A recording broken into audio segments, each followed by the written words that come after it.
Bonjour à toutes et à tous, ravi de vous retrouver pour cette nouvelle visite qui nous emmène aujourd'hui au Préventorium de Dieu. Donc pas n'importe quel préventorium, celui de Dieu, j'ai quand même mis la barre très très haute. Non, en fait, Dieu, c'est juste un des employés qui travaillait dans ce préventorium et je trouvais ça plutôt sympathique de l'accoler au nom du préventorium. Donc qu'est-ce qu'un préventorium? Donc c'est un sanatorium pour enfants, un lieu où on soignait la tuberculose principalement. Celui-ci avait la capacité d'accueillir environ 170 enfants, puis a changé un petit peu son activité, la tuberculose se raréfiant dans les années 70 et étant mieux soignée. Celui-ci a décidé de diversifier son activité vers les enfants très lourdement handicapés, tétraplégiques notamment. Et donc nous allons aller visiter ce bâtiment qui a ouvert dans les années 60, 1967 pour être précis, et qui est à l'abandon depuis 3 ans. Des choses étonnantes à l'intérieur, comme vous allez le voir. Et donc je vous retrouve tout de suite à l'accueil.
Alors, on se retrouve directement à l'intérieur du bâtiment.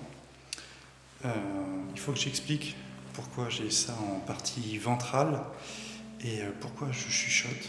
Je ne vais pas perdre de temps, je vais commencer la visite tout de suite et je vais vous expliquer pourquoi tout se passe comme ceci pour cet épisode. Donc nous sommes directement à l'accueil. Donc vous pouvez déjà voir qu'il reste pas mal d'éléments à l'intérieur. Donc l'accueil, réception, salle d'attente aussi.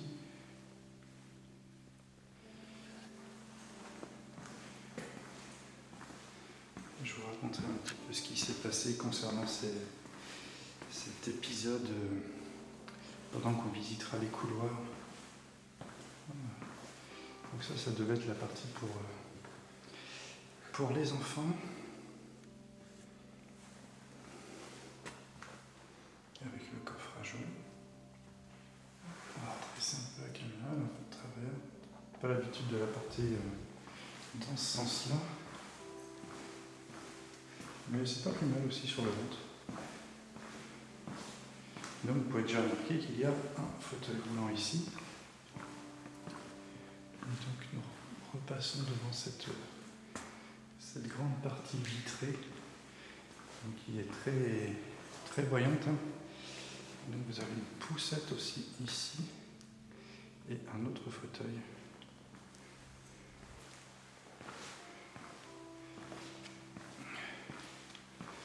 On va passer un petit peu dans la partie administrative.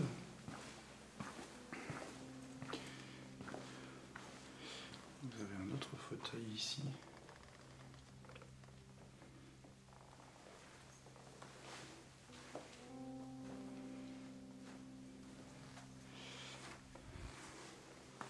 Donc je vais assez vite aussi parce que le bâtiment est immensément long.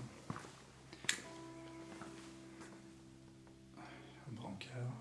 Oups.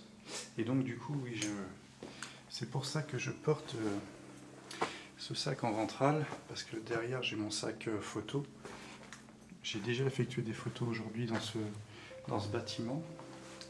Et j'ai pas envie de le laisser traîner quelque part tellement le bâtiment est long, et si quelqu'un arrive, quoi, je l'entendrai pas. Vraiment, le bâtiment est immense. Donc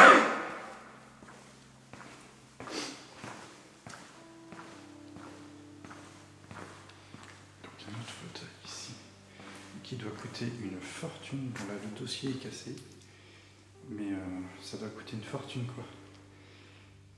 Quand on voit la grosseur du truc, vous avez la cour du personnel qui est ici. Et donc je ne sais pas encore si je ferai une partie 2. Parce que là, je vous dis, regardez la longueur du couloir. C'est assez long, donc peut-être que je le ferai en 2 parties. Peut-être tout ce bâtiment pour commencer, et ce qu'il y a sur ma droite plus tard. Chose qui est hallucinante dans ce bâtiment, qui est à l'abandon depuis 3 ans, c'est qu'il y a toujours l'électricité. Et on l'entend encore. Donc ce bâtiment est bien à l'abandon depuis 3 ans. Et si vous vous rappelez un peu l'asile d'Elisabeth, il y avait un gaspillage monstre. Et bien ici, c'est la même chose. On se retrouve dans le même cas, avec des armoires, des étagères, et du matériel médical aussi.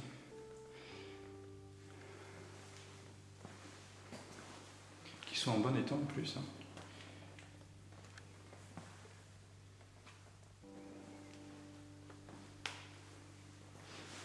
Il y a une petite boîte à cassettes. Et donc donc il y avait des enfants dans cet hôpital. Donc je vous dis à peu près, donc il y a La Belle au Bois dormant, Blanche-Neige, Bambi, Les 101 Dalmatiens, enfin tous les Disney en cassette qui devaient servir pour je ne sais pas, peut-être endormir les enfants. Et c'est vide, qui devait être une chambre. Donc la porte qui est en face de nous, c'est la porte qui mène donc à l'aile qui est sur la droite, le bâtiment qui est un petit peu là-haut, et ce bâtiment-là. Donc la salle que nous venons de voir, les toilettes,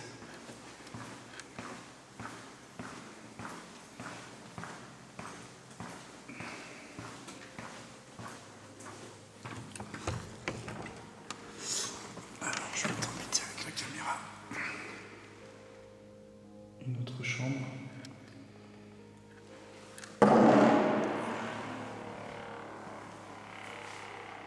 Je vais fermer, je ne supporte pas ce bruit de porte. Voilà. Ensuite, nous avons la tisanerie.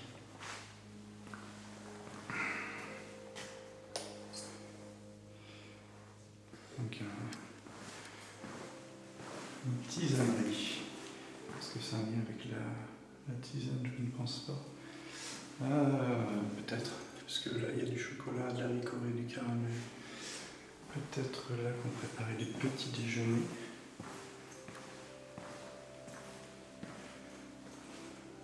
Ah non, c'est pas la tisanerie, puisque il y avait les compresses, le coton, et toutes ces tables qui restent là.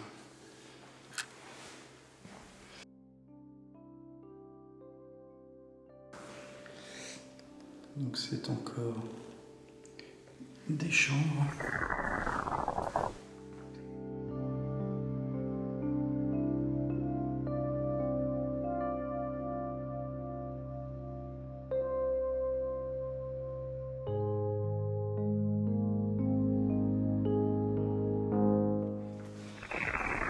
je filme ce soir, parce que là on est le soir.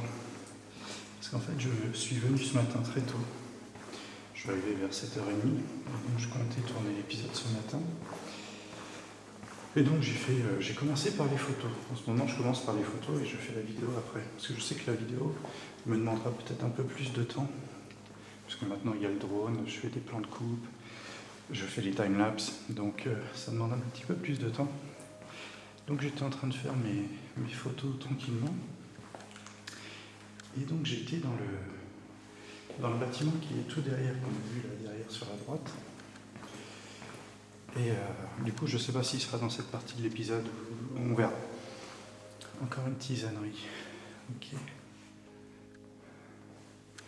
Ça sent vraiment l'hôpital à l'intérieur. Et donc, j'étais en train de faire mes photos dans ce bâtiment. Et donc, une fois fini, je suis revenu dans le bâtiment principal.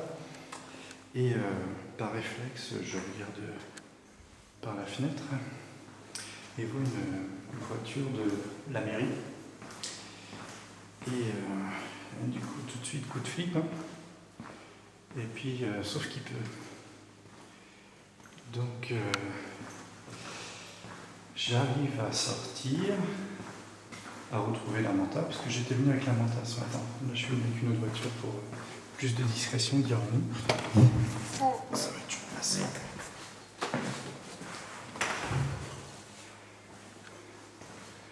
Il n'y a rien.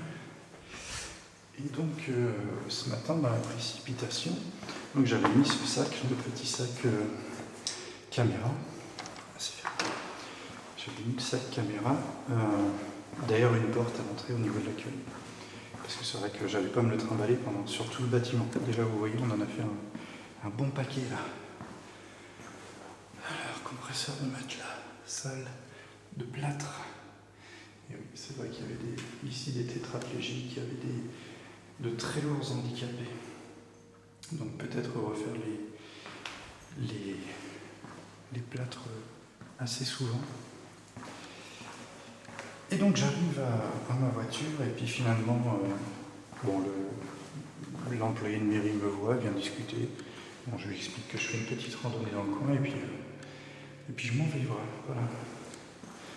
Alors, un tableau lumineux pour des radios, je ne sais pas. Et donc je m'en vais.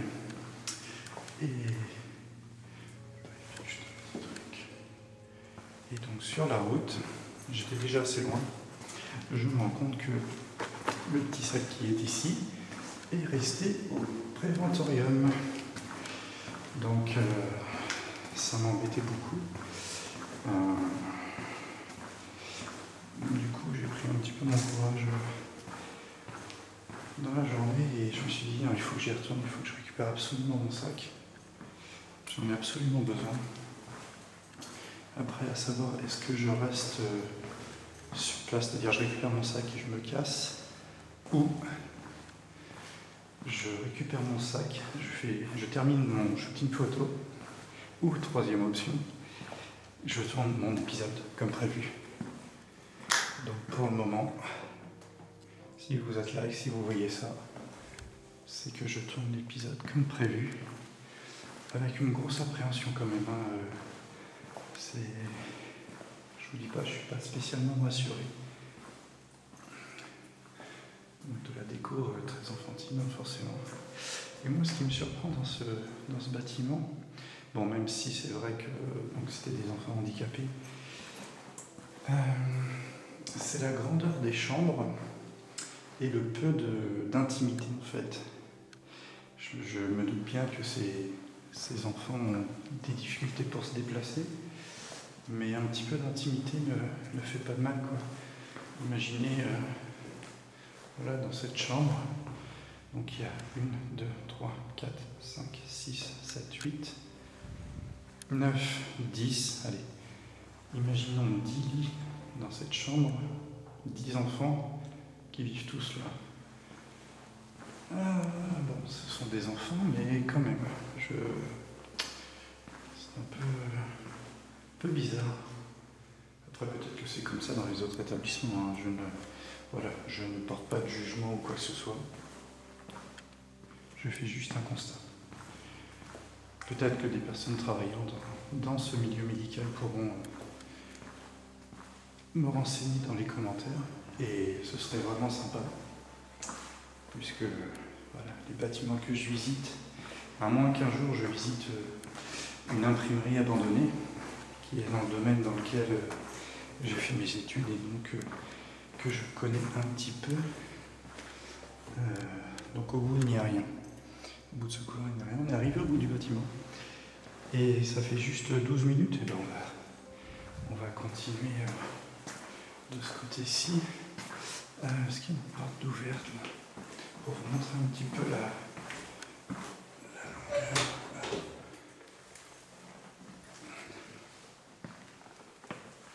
On ne va pas bien voir. On ne va pas bien voir d'ici.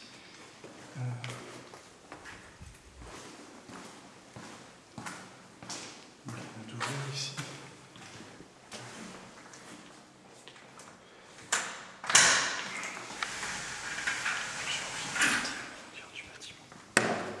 Toi, tu restes là.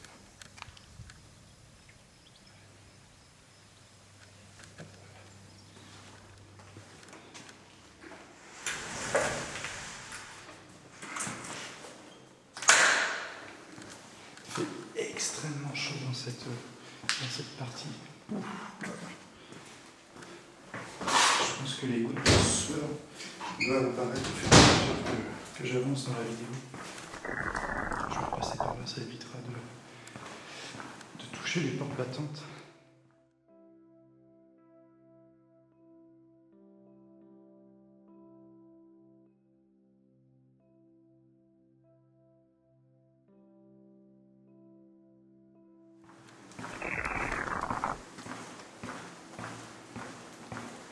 Donc forcément l'épisode sera un petit peu décousu, puisque voilà, quand je pars j'ai un peu dans la tête quelques idées de ce que je vais faire.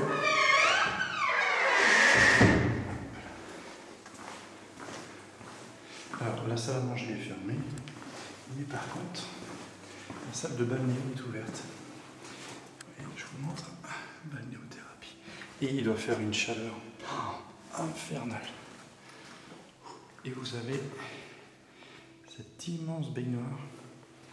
Je pense que ce n'est même plus une baignoire tellement elle est grosse. C'est un bain de balnéo quoi directement, qui est très très joli. Voilà, parce qu'en fait, le centre dans lequel je suis, donc accueilli à son ouverture des enfants atteints de tuberculose, mais cette maladie disparaissant en France.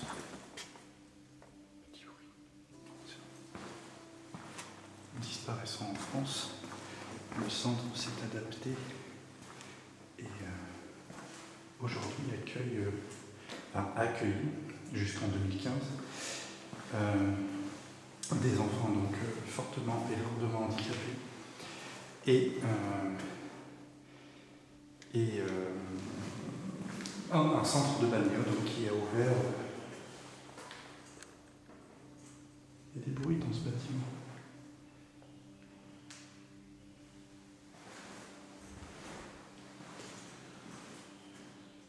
Pourtant je suis seul. Enfin j'espère. Il y a un escalier normalement. Juste là.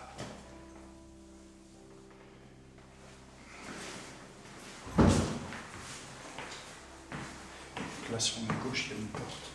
Mais c'est des locaux de chaufferie, tout ça. Bon, pas très intéressant. Ah, il y a un tracteur qui passe là-bas. Ça m'a fait un peu peur.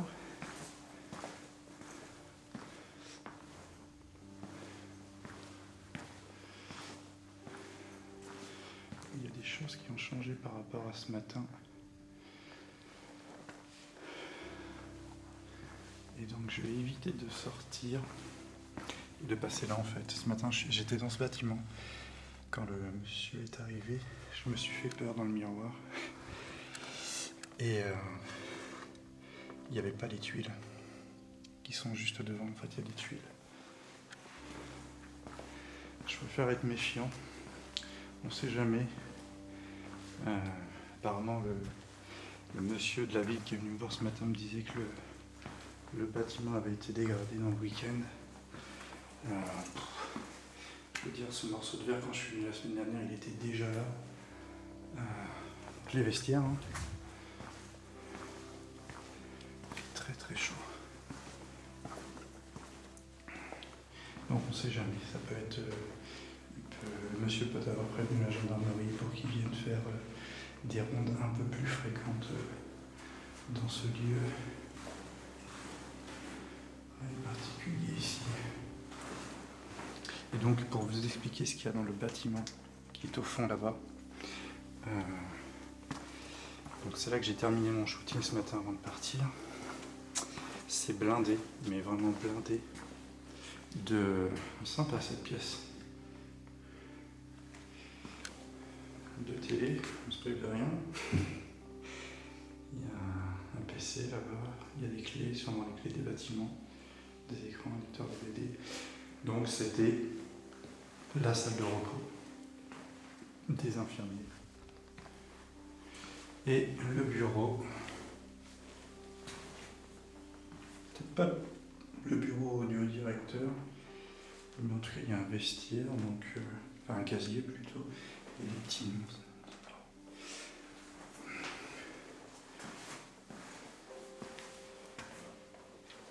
Donc on va voir le bâtiment de l'autre côté. Et donc qu'est-ce que je disais? Je ne sais plus. Et donc oui, je parlais du bâtiment qui est en face. Le bâtiment qui est en face. Et si on se rappelle bien, si vous avez vu l'épisode sur l'asile d'Elisabeth, et notamment son sous-sol, eh bien imaginez la même chose en fait, tout simplement. Sauf que là, les fauteuils sont adaptés à des personnes tétraplégiques, paraplégiques, je ne sais pas si ça veut dire, lourdement handicapées. Donc les personnes qui étaient dans ces locaux et soignées dans ces locaux, il y en a partout, partout. Vous avez aussi tout le matériel médical. Donc j'ai eu le temps de les prendre en photo ce matin. Là, je vous dis, je vais m'arrêter là. Je ne vais pas prendre le risque de me faire voir. Surtout donc s'ils ont posé ces tuiles, c'est qu'ils prévoient d'en faire des travaux dans les prochains jours. Ah oui, il y a quelque chose que je vais vous pas montrer également, parce qu'en plus de... toujours aussi dur. De l'électricité qu'il y a dans ces locaux. Est-ce qu'il y en a ici? Sûrement en haut. Donc c'est-à-dire que si je branche un appareil sur la prise, il va fonctionner. Mais ce qu'il y a de pire...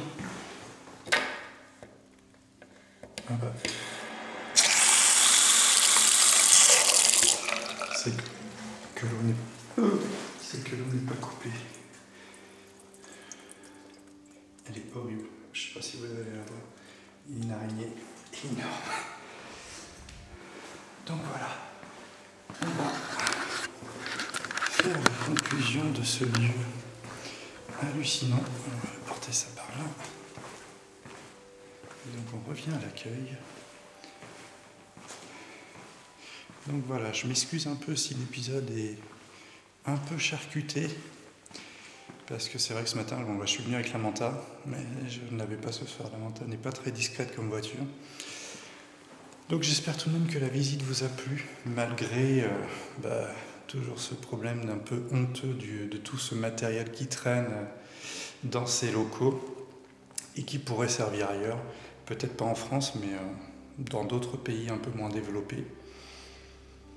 La tristesse du bâtiment et de tout ce qui a pu être vécu ici. Et donc, quel avenir pour un tel lieu? Je ne sais pas. Est-ce qu'on va voir la longueur du bâtiment derrière moi? Non, je ne pense pas, il y a le soleil. Donc voilà, si vous voulez retrouver les photos de ce spot. Donc pour l'instant, je n'ai que la première partie et le bâtiment qui est derrière. Je vais essayer d'en faire quelques-unes là juste avant de partir. N'hésitez pas à me suivre sur ma page Facebook, donc Daf Tintin, et Instagram également. N'hésitez pas à vous abonner. Hein. Ça fait toujours plaisir quand ça monte, c'est sympa. Et donc je vous dis à la prochaine pour une nouvelle visite. Si vous faites des visites de votre côté, eh bien soyez prudents et faites très attention. À la prochaine. Ciao.